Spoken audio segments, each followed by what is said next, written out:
तो इस प्रकार वो परमात्मा मनुष्य दृश्य है। वहां एक बहुत बड़ा गुम्बद बना हुआ है, मंदिर नुमा।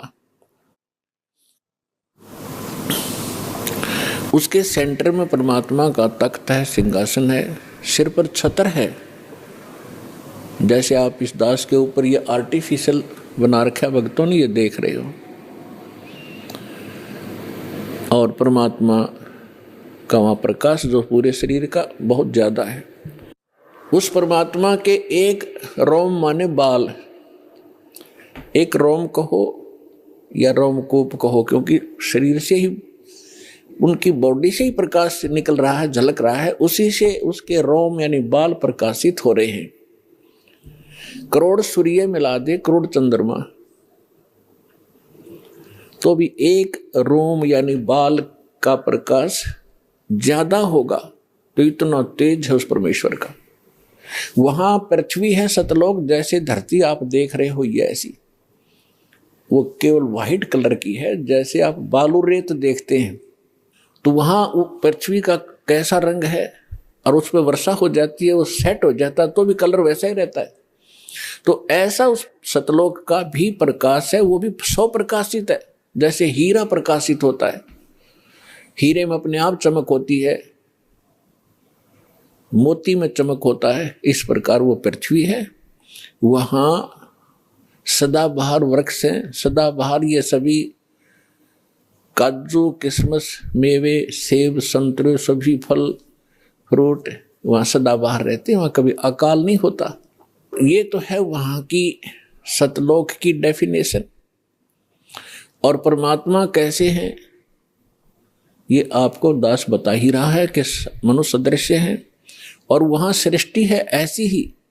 ये तो डुप्लीकेट है जो यहां बनाए गए हैं, ये मिट्टी के शरीर, ये तो उसकी तुलना में एक खिलौने और मिट्टी से बने हुए हैं। और वहां का जो शरीर आपका स्वर्ण का हो, जो कभी विनाश में नहीं आता। इस प्रकार वहां सृष्टि है। वहां आपके पूर्व के सभी महल ज्यों के त्यों हैं। प्रत्येक व्यक्ति की एक विशेष टेंडेंसी है, एक वृत्ति है, जरा सा कोई अच्छी पोस्ट बन जाती है, उसको प्राप्त हो जाती है, या कोई धन चोखा मिल जाता है, बढ़िया कोठी बनाऊं, बहुत लंबी चौड़ी, ऊपर नीचे, और आगे पार्क हो, पार्क में फिर आगे बगीचा हो, एक साइड में तालाब हो, झूले डाल रखे हो, और फुहारे बनाता है आर्टिफिशियल के, कभी कभी फुहार भी डाल लूं, तो ये बनावटी है। अच्छा, यहां तो एक और समस्या है, ये सारा कुछ किसी ने बना भी लिया तो 36 टेंशन साथ लिए रहता है। वो उस घूम रहा है बगीचे में और टेंशन है कहीं और, ये बिगड़ गया काम, वो बिगड़ गया काम, ऐसे ना हुआ वैसे हो जाएगा। तो उसने वहां एक डुप्लीकेट बना भी लिया तो भी उसका सुख प्राप्त नहीं है उसको, व्यक्ति को। और सतलोक के अंदर ऐसे ही बहुत लंबे चौड़े, प्रत्येक प्राणी के अलग अलग महल हैं। वहां आपका परिवार होगा। आपको कितने अच्छे लगते हैं अपने माता पिता, भाई बहन, अंकल, चाचे, ताऊ और बच्चे, रिलेटिव। और यहाँ ठीक है, अच्छे तो लगेंगे क्योंकि अच्छे हैं, और कल मृत्यु हो जा, टक्कर मारते रहो, कभी भी जीवन में आप उनको नहीं देख सकते फिर। तो ये अच्छा लगते हुए भी व्यर्थ है। और वहां जाओगे आपके सारे सुख होंगे, वहां कभी मृत्यु नहीं होगी। कोई व्यक्ति नहीं चाहता मैं वृद्ध हूं, वृद्ध अवस्था प्राप्त हो, बूढ़ा हूं, और बूढ़े हो गए। कोई नहीं चाहता मैं मरूं, और मृत्यु डेफिनेट। तो ऐसी धारणा क्यों आपकी? क्योंकि आप पहले ऐसे लोक में रहते थे जहां ना वृद्ध अवस्था है और मृत्यु नहीं है। वहां ये 5 तत्वों का बना हुआ पुतला नहीं है, इसमें कभी बीपी हाई है, कभी लो है, कभी राग खींच रहा है, कभी द्वेष।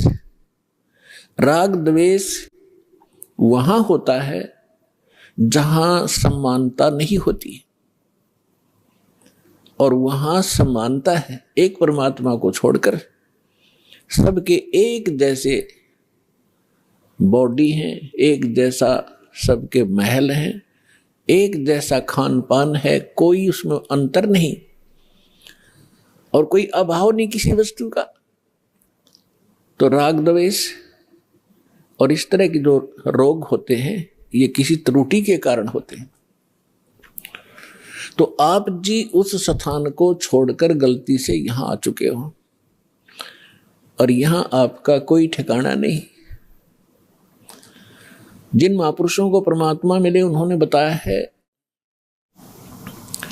आगे गए ना बावड़े, बावड़े माने वापस नहीं आए। पहले जो चले गए उन्होंने आकर बताया नहीं हमारे साथ क्या बीती। और रहते भी सब जाही, बिन साहेब की बंदगी कहीं ठोर ठिकाना नहीं। पहले चले गए, उनका तो पता नहीं क्या बुरा हाल हुआ या अच्छा हुआ, उन्होंने तो कोई आके हमें संदेशा दिया ही नहीं, और ऐसे ही शेष हैं वो चले जाएंगे। तो गरीबदास साहिब जी कह रहे हैं कि बिन परमेश्वर की भक्ति कहीं ठोर ठिकाना ना। जैसे आज कोई प्रधानमंत्री है किसी कंट्री का, वैसे तो सुख नाम की यह चीज नहीं है, पर हमने उसको घना बड़ा मान रखा है क्योंकि हम जीव संज्ञा में हैं।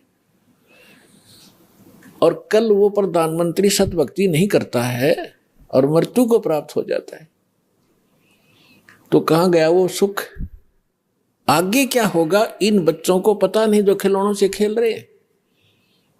ये मिट्टी के महल बना बना कर इसमें खुश हो रहे हैं, इनको पता नहीं, क्योंकि भगवान ने आकर बताया, वो ज्ञान दास सुना रहा है। उसके आधार से हमें भविष्य का दिखाई देने लग गया कि आगे क्या होगा इसके साथ। उसके विषय में परमात्मा ने बताया है कि कबीर हरि के नाम बिन ये राजा रसब हो, रसब माने खच्चर, जिसपे अच्छा वजन लोड कराया जाएगा गद्दे की तरह बोरे में। राजा रसब हो और माटी लदे कुमार के और घास न डाले कोई। गधे के साथ एक और समस्या होती है, सारा दिन काम को मार लेता है, शाम को बनी में छोड़ देता, घास खुद चर के आता है बाहर, फिर उसका कान फिर पकड़ लाता जब काम की आवश्यकता होती है। तो पुण्यात्माओं, परमात्मा ने ये जो ज्ञान दिया है आपको सतर्क करने के लिए दिया है, ना कि किसी की इंसल्ट करने के लिए। आप बालक हो, वो परमात्मा है, आप उसकी आत्मा हो, आप उसके बच्चे हो।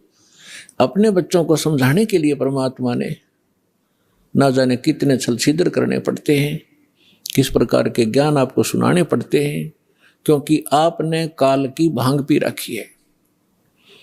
कबीर ये माया अटपटी, सब गट आने अड़ी, किस किस को समझाऊं ये कुए भांग पड़ी।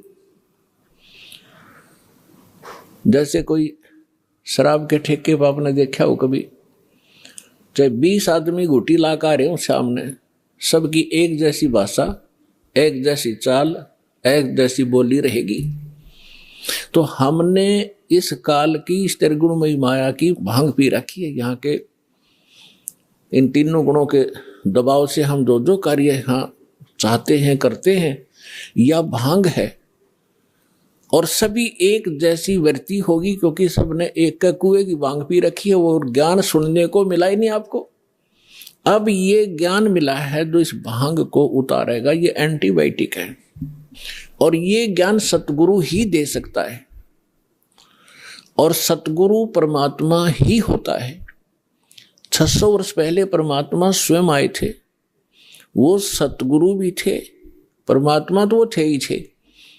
और फिर उन्होंने कहा था कि जब गरीबदास जी का पंथ होगा 12वां पंथ,